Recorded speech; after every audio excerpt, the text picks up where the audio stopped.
If the Israelis put down their weapons today, there would be a second Holocaust. If the Palestinians put down their weapons today, there would be a Palestinian Holocaust. So I think you understand my point in the asymmetry of all this. That's the fundamental difference, and it has been the fundamental difference from day one. So have you ever seen me do these videos? I have. Okay. All right, so that's what we're doing. Dave Rubin, it is a pleasure. Pete, it is good to see you, my friend who no longer eats dairy. Yes, that's what we're mostly going to talk about today, I assume. That's what we can do a Spectrum Street Epistemology on Strongly dairy, agree. but, Pete should not eat dairy because look at him. He lost 20 pounds. Yeah, I did 15 just from You're not on your eating way. dairy. I know. So we've known each other a long time. We were friends, so this makes it easier. So we're going to do some Spectrum Street Epistemology. So we'll start off, but what country are we in? What country are we in? Yeah. Well, we're in the city of London Good in enough. the country known as Great Britain. Good enough. I always confuse, UK, Great Britain. It's all very confusing. The Wales, you've also got Scotland. Holland, the Netherlands, and the Dutch. What's going on there? It's a lot. Yeah. Okay, so you know the rules. You got to commit to a line. Okay. And I can go on a mat too. I can play with you too. Okay. The United States is still worth living in. Move. Oh, I mean, that you're giving me. We're starting easy. I would even do something. Could we do something even more that way to even strongly Okay, agree? why I can even stand over here. Why and do you it, yeah. strongly agree that the United States is still worth living in? Well, I mean, there's a million reasons. First off, our foundational documents have all of the keys to the puzzle that we are, the doors that we're trying to unlock right now to save ourselves are all written in our foundational documents. We have the best defense of free speech. We have the best defense of individual rights. We have a federalist system that allows you to move to places more in line with your values, which is really the jealousy Like of Florida. the world right now, like Florida, Yeah. which is drastically different than California. I was going to say the communist state of California, Yeah. but yet we are still within the United States. Now, the question, of course, ultimately is what makes us united, and that's probably for a different show altogether. But the United States, not only because of our foundational documents, the spirit of Americans, that we are a revolutionary people by design. We don't like power by design. Our not only First Amendment, but our Second Amendment, to defend our First Amendment, we have all of the tools we need. And despite all of our problems and all of the things that have been exacerbated in the last, let's say, 2 years with our border and everything else, we still geographically are somewhat sane, where we don't have some of the Western European problems that we're clearly seeing here just in the few days here in London and what's happening in Paris and some of these other countries. Eastern Europe, by the way, is doing a much better job. But I tell you this, there is simply no place I would rather live than the United States of America, and very specifically Florida, which is why I'm always talking about Florida, because I want that blueprint, as DeSantis puts it, that's the blueprint to fix the country. Okay. The country is not going to fix the states. The states are going to fix the country. Okay. What's the second best state to live in? The second best state probably depends more on what your feelings about weather is. But in terms of liberty and freedom and the things that I care about, Texas is sort of the most obvious answer, but they have a lot of problems because of the border stuff. So you don't really want to live in a border city. New Hampshire is pretty good. Then there's states that we don't talk about all the time, like Montana is actually pretty great. South Dakota is pretty great. Some of the states that just kind of get, that people unfortunately called flyover states, are just sort of the ignored smaller states where they have, large rural areas where people really do live freely and respect the country and everything else. I think the ones that are struggling really are the big city states. Okay. New York, California, Illinois, because of Chicago, the places where Democrat rule has, and this is just unfortunate, I don't mean it to be partisan. Yeah. I mean it just to be matter of fact. The places where Democrat rule has been ingrained for decades are the places that we are watching the worst when it comes to crime, when it comes to homelessness, when it comes to drug use, when it comes to the fleeing. And by the way, the fleeing is usually pretty good because, again, we have the ability to flee and not have to leave the country. The best place to live beside the United States is? The best place to live besides the United States? Well, removing places like, let's say, Bora Bora, or truly remote islands in the middle of nowhere where you're completely out of society. Although Bora Bora is pretty sweet, but I don't think that was the answer you were going for. Although I do highly recommend it for a vacation. Yeah. In terms of places that are let's say more industrialized and whatever. I would say right now, Yeah. I mean, Hungary is and you were one of the first guys in my world really saying, Dave, go visit Hungary Yeah. and see what that model is like and see how, ironically, the conservatives are defending liberalism better than the liberals will defend it themselves. So I had a wonderful time there, and I spent some time with Viktor Orban, who is thought of as this, the media tells you he's this fascist right-wing lunatic. I spent about half hour with him at the prime minister's palace, and all he talked about was, hey, I just love my country. We just want to maintain our culture. We want to respect minorities, blah, blah, blah. Did you feel any anti-gay stuff over there? No one said a word to me. I gave a speech at the Danube Institute and talked about same-sex marriage, and I didn't get it. I can't tell you that they're head over heels for gays, but I don't see them rounding up gays. And by the way, minorities, one of the things we've done wrong in America and that the left has done so dangerously throughout the West is pushing the idea of the minority on top of the majority all the time. We should have equal rights for everybody. We should have ideals and then have places where we can look on the margins to make people feel that they're integrated into those societies, whether they're religious minorities or, let's say in this case, gays or something. But you don't have to cater an entire society to a minority. So unless there's something going on in Hungary that I don't know about, I did not see that specifically. Okay, I'm going to do a new claim. Okay. I am concerned about gay rights in the United States. 5, 4, 3, 2, 1, move. Why do you slightly disagree?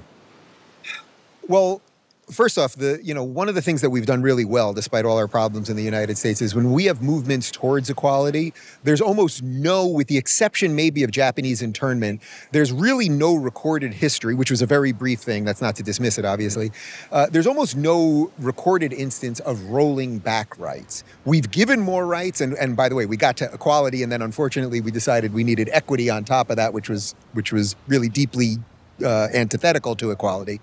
But we've never really had moments where we said to a group of people, you have equal rights, which was in my opinion, a just movement for gay people. You want people to be able to be in stable relationships if you believe that the family is the basic functioning unit of Western society. And as I said, you want an ideal, right? Jordan and I have talked about this quite extensively, Jordan Peterson. Right. You want an ideal, obviously, is the family, and 99% of the time or something like that, it's going to be the mother and the father, and you go from there.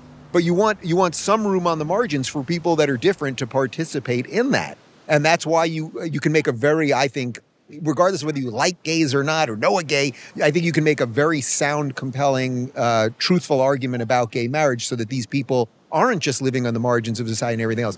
The reason I slightly disagree is that I am not saying that there is no threat. I think one of the twisted, perverted things that the woke have done to our discourse is by making everything about LGBTQ and pushing this nonsense on children. And by the way, these letters have nothing to do with each other. Right. A gay man has no more in common with a trans person than you as a straight man does. Actually, you have far less, because usually what happens, as you know, is when they say that this 6-year-old boy is trans, what they mean is he's maybe slightly effeminate and maybe will grow up to be a gay man. Maybe. He might be straight, by the way. So in many ways, the T's are the most rabidly anti the G's, far more than the straight people are. Yeah. But because of the way that the woke push and overshoot, go over the top with everything, I would say there will be some decent pushback against gay rights, which again, a movement for equality is always a just movement, in my view. And I think there's some issues around that. Again, I would say we have the right foundational documents on all of this stuff. We have equal protection under the law. We have states' rights. We've moved past most of this. And I would also say that because of the mix of people in America, all the different cultures and all the different things, it's very hard to get everybody to suddenly be on board, take out those people. Where it might be a little bit easier in a largely monolithic country, say Germany in the 1930s, it would be easier to galvanize people against those people. Where in America, it's like you got everybody. It's harder to wrangle those things. All right, I'm going to piggyback off of that and change the claim. I am concerned. So let me just disambiguate, or let me just kind of break down and explain. So I don't buy the word anti-Semitism. I think that kind of the quote-unquote Semitic peoples use that to say, how could I hate Jews? Yeah. I'm gonna say you don't like the use of the word because it's too ambiguous in yeah. some I'm gonna respects. say Yeah, okay. Jew hatred. Yes, I think that's a much better way of saying I it. completely agree. Yeah. I am concerned about the rise in Jew hatred. Move. Why are you concerned about the rise of the hatred of Jews? Look, the story of the Jews, if you've ever spent a holiday with Jews, whether you're doing Passover or I you're have. doing Hanukkah Many times. or you're doing virtually any story, any holiday that Jews spend and eat basically at the end, what are they doing before eating? They're telling the story of how the power at the time tried to kill the Jews. The story of Hanukkah is the Greeks invading Judea and Samaria, which we now unfortunately call the West Bank. But it was Judea and Samaria, Judea, where the Jews are from. So it's funny, when Rashida Tlaib, who is a raging Jew hater, put aside anti-Semite, who's a member of our Congress, every Hanukkah, she wishes the Jews happy Hanukkah. And yet she's the same person who does not want Jews living in what we now call the West Bank, which is Judea and Samaria. She's the same person who wouldn't want Jews living in Nazareth. There was this guy from Nazareth. Remember this guy? Is he a carpenter? Jesus. He was a carpenter, didn't wear shoes. Turned out to be fairly popular with some people. So they have it's coded in the Jewish story that when the bad guys come, when the authoritarian forces come, they usually come for the Jews first. Jews have a little bit of a I would say canary in the coal mine, a canary in the coal mine, a softer sensitivity to the bad things. We're sort of, look, if you look at it from an intersectional perspective, Jews don't make sense relative to intersectionality. If you are a minority, you're supposed to be oppressed. Jews have, by and large, through ingenuity, through tradition, through history and storytelling, have not only succeeded, but thrive. Any place that you go on earth right now, if they have a thriving Jewish community, it's a good place. If a bunch of Jews move into your neighborhood, most likely the neighborhood's going to look better in 2 years. That's not the way it is with a lot of communities. And what happens is, and why Jew hatred is so embedded, is that people are jealous people. They don't understand how did that happen? How did these people survive? There's a lot of indigenous communities that have existed. Look at Native Americans. Native Americans in only 250-year history of America have largely imploded as a culture. It's very, very sad what's happened to Native Americans. Probably something we should all spend more time talking about. Many cultures don't exist. Jews somehow, for thousands of years, despite expulsions and inquisitions and pogroms and holocausts, and I would say a modern attempting at a Holocaust right now, are still here. But to answer your question on why I'm standing on this one, the bad times are baked into the code, but the other thing that's baked into the code is the survival. Okay. So they will most likely, they can take out a lot of Jews, and the Jews will still be here, but the bad empires will not be. Okay. Ask Pharaoh how that worked out. Ask Hitler how it worked out. Okay, this is a sensitive one. I am concerned about the rise in Muslim immigration in Europe. You're saying I strongly agree. Yeah. Tell me why. Look, I mean, just look what this last 3 weeks has been like. We had the most barbaric, medieval, unspeakable, horrific murders that have nothing to do with territory or anything else, that are done in the name of religion to kill a people of another religion, chopping up children, raping women in front. We've all seen it. Okay. Right. And then what was the reaction from a portion of Muslim people in the West? It's the protests that are here where they're basically chanting, kill more Jews. The reaction to killing Jews has become kill more Jews, from the river to the sea, which we all know what that means. There's only one thing that exists from the river to the sea, and that is Israel. And what I would say for the average Westerner, for the average person that is living in these beautiful condos on the are we on the Thames River, if I'm not mistaken? Sure. Yeah. For all these people that may not care about the Middle East, and you may not even care about Jews or know a Jew or anything else, that's just fine. But if you think that if Hamas and Islamic Jihad and their friends in Tehran and Qatar, if you think that when and if they accomplish their goal and they take out the roughly 7 million Jews who live in the Middle East, if you think they're done, if you think they're going to wash their hands and be like, well, we got rid of the Jews, let's pack it up, guys. No, that is the beginning. That is the beginning. So you have every reason to fear. And by the way, when you asked me the question about the United States, what I say, we have extra protections against some of this stuff and geography. Western Europe has largely failed. They have let in people whose ideals are not congruent with the ideals of Britain, not congruent with the ideas of France. And then, by the way, what happens? Every time someone, let's say a little more right, runs for prime minister, Marie Le Pen, let's say in France, a few people have tried it here to run a little bit more right. They get called bigots and racists and Nazis. And ironically, the Nazis are here. It just ain't those Nazis. Okay, next claim. It should be legal to chant, "Gas the Jews." It should be legal to chant "Gas the Jews." Okay, tell me why. So there's only one reason I'm not stepping on strongly disagree, which is that as someone that has been at the forefront, I guess I could say, of the free speech fight in America, I am always looking to make sure we do everything to protect the right to free speech. Now, obviously in America, because of our First Amendment, we have, again, protections that they don't have here in Europe. And for example, you can't deny the Holocaust in Germany. I'm actually not for that, but I understand why in the echoes of the Holocaust they passed that. But "Gas the Jews" is a direct call to violence. Even in the United States, our First Amendment does not does not protect against a direct call for violence. You cannot walk, although they're getting very dangerously close to it right now. You can't approach a temple or a mosque, by the way, if the hatred was going in a different way, or a church, and point at that building and say, "Burn that building down, kill those people." That is actually not protected speech. And I think the real challenge that the West is having right now is they are weaponizing our free speech against us. We know it. We absolutely know it. And they are doing everything they can. They know they can't walk out there. You know, it's interesting. The "Gas the Jews" one, which predominantly happened in Australia, that was a very weird moment of when they fully said the thing. For the most part, they're saying coded language, "river to the sea," and a bunch of other stuff. Justice and all these. And by the way, what would you do in the name of justice? And now their whole thing, because occupiers deserve no quarter, so there's no difference between a civilian and a soldier. By the way, there is no occupation of Palestine. Palestine was never a country. That's a whole other thing. When the Arab countries used to boycott Palestine, they were boycotting the Jews. The Palestinian soccer team in the 1920s, founded by Jews. Check out all the names of the people that were there. The Palestine Post, pre-State of Israel, is now the Jerusalem Post, because it was the British mandate of Palestine. But okay, putting aside all of that. But again, nobody even wants to hear about the honest history of the land.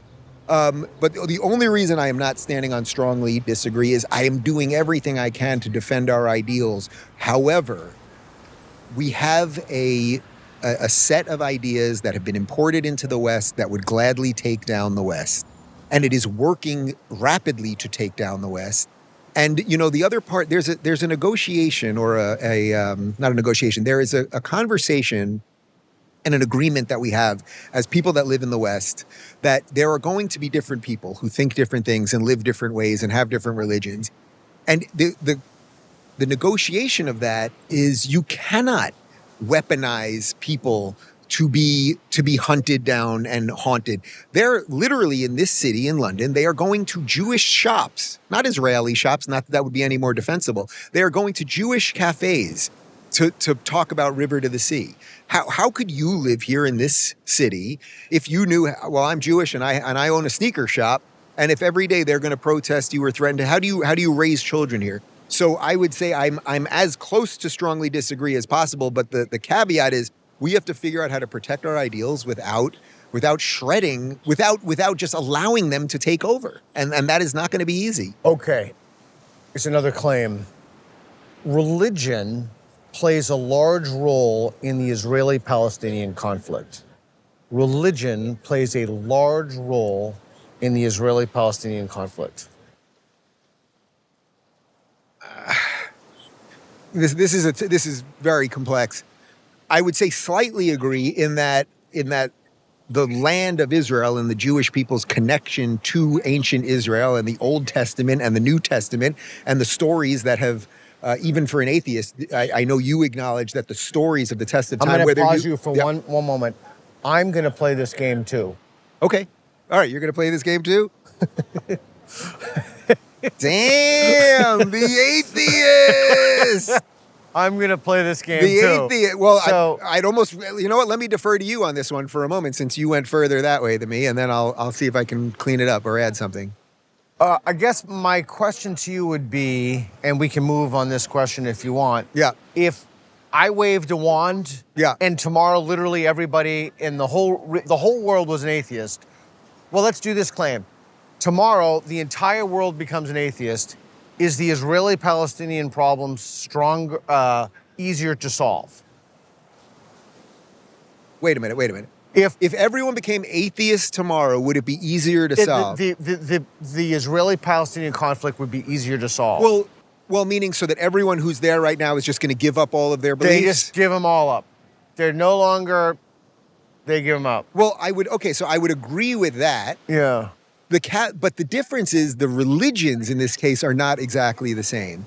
The Israelis, they're the most right-wing Israeli. Yeah. Whoever, if you could say it's Netanyahu, is the most right-wing Israeli. It's not Yeah. true. But they always say he's so far right. He wants nothing to do with Gaza.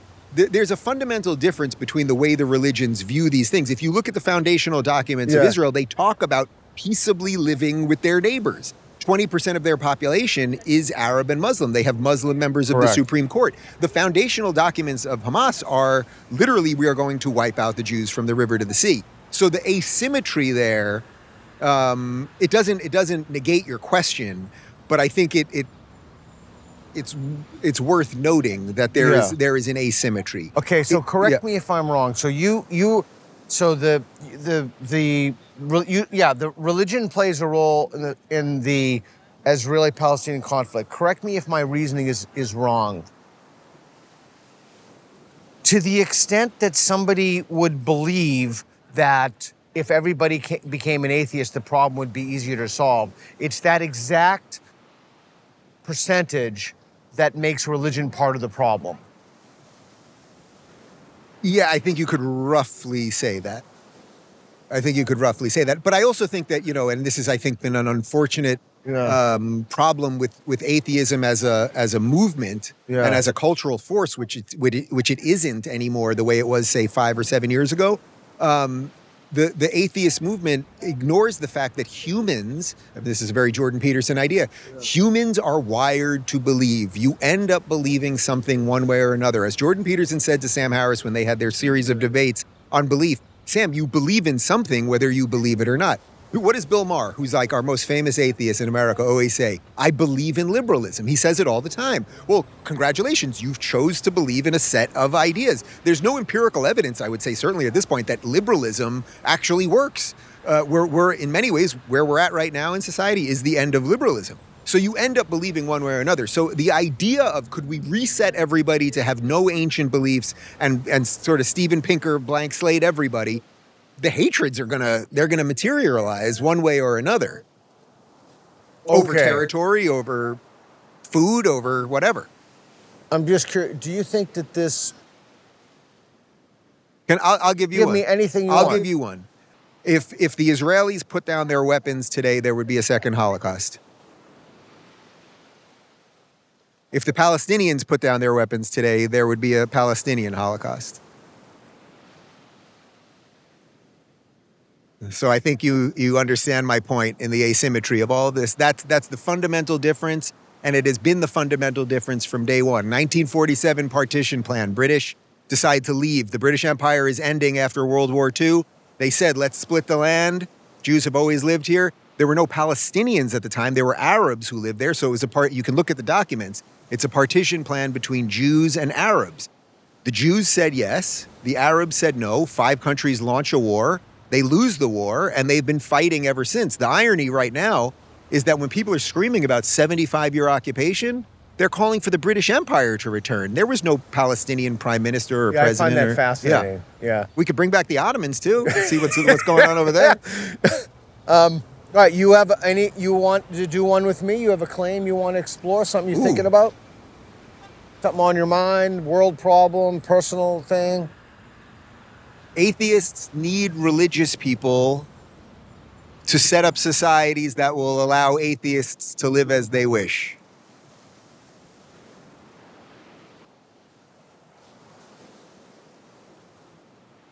Say religious people or religious institutions. Give me something. Yeah, I think that religion is such a broad term, and it has a massive semantic range, and we would need to. Yeah. It's not equal with all religions, as Yeah, that's correct. I have one for you. Yeah. It is more important to nurture your children's emotional life than it is to nurture their intellectual life. Ooh. It's more important. Give me it one more time. It is more important to do to emotion nurture than, your children's emotional life than it is to nurture their intellectual life. Actually, I'm going to stand on a disagree. Yeah. Oh, so we're in a different spot on this one. That's interesting. So I would say I agree with that now, just as the father of two 1-year-olds. I think that if you handle the emotional stuff properly at a young age, right now I have two 1-year-olds who are just, they're just wide open spaces, right? They're this, I don't think they're completely blank slates, actually. I disagree with that. I think there are inherent things that humans are born with, a code, as I said earlier about a code. Picker claims they're not blank slates. What? Picker claims they're not. Right. So I agree with the idea that they're not purely blank slates, but what they are basically are vessels to then put hopefully the right ideas into that will allow them for a lot of things. I think if you can, at a very young age, if you can do the emotional stuff properly, if they can feel safe and loved and cared about and things of that nature, they will eventually get to the intellectual part. I think we do way too much on the other side very early, that you demand that these kids are all hitting whatever the prescribed notion is of what you should speak at, speak this many words at this age and everything else. I think if you fill them up emotionally properly first, I suspect that the other part will come around, but that'll be a working experiment for me. New claim. If my house were burning down and I could only save one, I would save my child over my husband.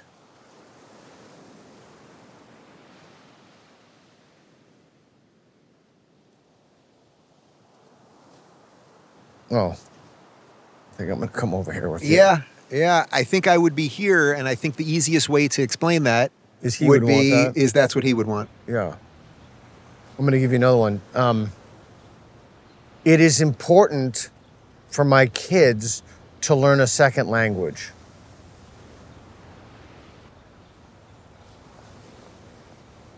I would say I slightly agree in that I think it's a useful tool for sure. I speak somewhat broken Spanish, and in Miami, where we have a lot of Cubans, obviously, it would be more helpful to speak more. But the real answer to that is it depends what country you live in, because in certain countries it's really, really valuable. So if you were asking a non-native English speaker that, it's very valuable to speak English. Fair enough. In 20 years from now, it might be very valuable to speak Chinese. The outcomes for children are not improved if it's a man and a woman as opposed to two men. In other words, it doesn't matter if the parents are gay in terms of the child's outcome. Well, I think that there's a lot of studies that actually show that that's the case, but I would also caveat that. Interesting. But there are a lot of caveats that I would say, which is that I believe that there are fundamental differences between men and women. We've made a real point of not only we have David's sister who's living with us providing a female perspective, but very close with grandmothers and other female role models. So those are important things that I don't deny. You know what I mean? And that's the irony of what we've been subjected to with the LGBT mafia, that everything is as good as everything else, and that's not exactly right. I know that I can truly tell you, may God strike me down or whoever strike me down at this very moment, there are no two kids in these last 14 months on earth that have been raised with more love and confidence and all of the good things than my children. There may be kids at that same level, but there are not more. And over the years, that will present challenges. It will present different challenges. They'll be in second grade, and somebody might say, why do you have two dads? And there's a conversation to be had, and those are all important things. I dealt with that. But again, I would say, and I know you dealt with it, and what I would say is, it gets us to something we discussed earlier about there's an ideal in society of what society should look like. And then you have to create margins around that to figure out what can be good within those bounds. And I believe that the family is important. And if you want to relegate people to only living on the margins and only having relationships underground and only then becoming drug addicts and sex addicts and everything else, you can have that society. And then eventually it'll come into your own home too. Yeah. Well, that's all the questions I got. That was pretty good, Unless man. you have another one. Something Let on me your see if I can mind. give you one more. I should... My golden rule Yeah. with these is I always ask questions about if I genuinely want to know the answer. That's the only rule I have when I ask questions. Is there anything You you've been are- wondering about or thinking about? Or Yeah. You believe that the West will look better in 5 years than it looks now.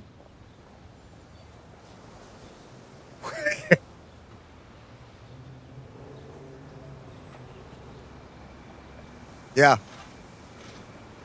Yeah. And the reason I didn't go on strongly disagree is because there could be a kind of backlash against what's going on. We could clean up our immigration policy. I'm a huge fan of immigration. I'm an immigrant right now Yeah. to this place, Yeah. but I'm a legal immigrant. Yeah. We could clean up our educational system. We could get serious about not printing money. We could get serious about deficits. We could get serious about, Schellenberger's here, about homelessness and drug addiction. And we could develop, it is possible.